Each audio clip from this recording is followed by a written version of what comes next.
What up, world? Established Rich coming right back at you. Listen, Jussie Smollett had it all. A hit show, a name in the lights, a seat at the culture's table. And then, out of nowhere, he threw it all away on the most ridiculous hoax of all time. Jussie Smollett is doubling down on his claim that he was the victim of a racist and homophobic attack by two MAGA supporters in Chicago. This was 6 years ago, despite being found guilty in a court of law and being sent to prison. Let's take a look back. Here is the surveillance video capturing that moment before the staged attack, which happened a little after 1 a.m.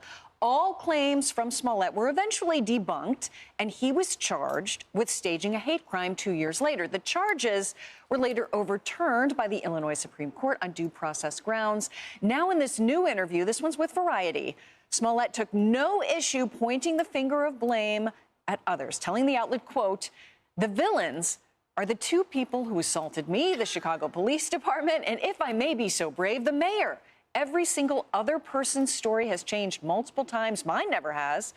I have nothing to gain from this." Let's rewind. It's Chicago. It's cold. It's late. Jussie says he went out to get a sub sandwich. And that's where his story starts to sound like a bad Netflix script. He claims he got attacked, beaten, bleach poured on him, noose put around his neck, and two racists scream, "This is MAGA country." At first, everybody wanted to believe him because if it was true, it was horrific. And if it was false, it was disgusting. But then the facts started to leak. The attackers were not strangers. They were his friends, people he knew, people he paid with a check. Let me repeat that. He paid his attackers with a check. Who funds stupidity like it's a 9-to-5 payroll? That's like robbing a bank and giving the teller your business card, like, just in case y'all need to reach me. And then when police arrived, he still had the noose around his neck, like he was auditioning for a slave movie. And when the cops and the media started asking questions, he kept giving the same line.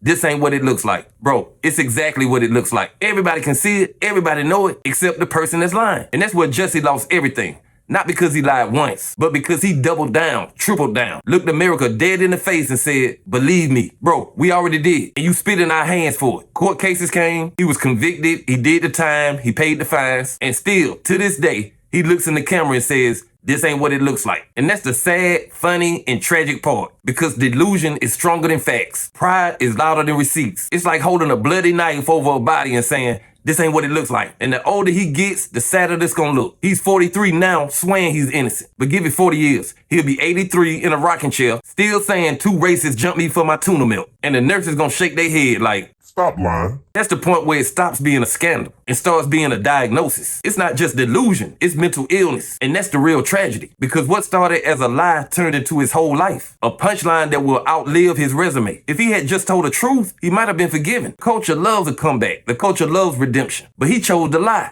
And now the lie chose him. And that's a warning to everybody watching. Don't let "this ain't what it looked like" become your legacy. Because the truth, it always looks exactly like what it is. But hey, that's just my opinion. What's yours?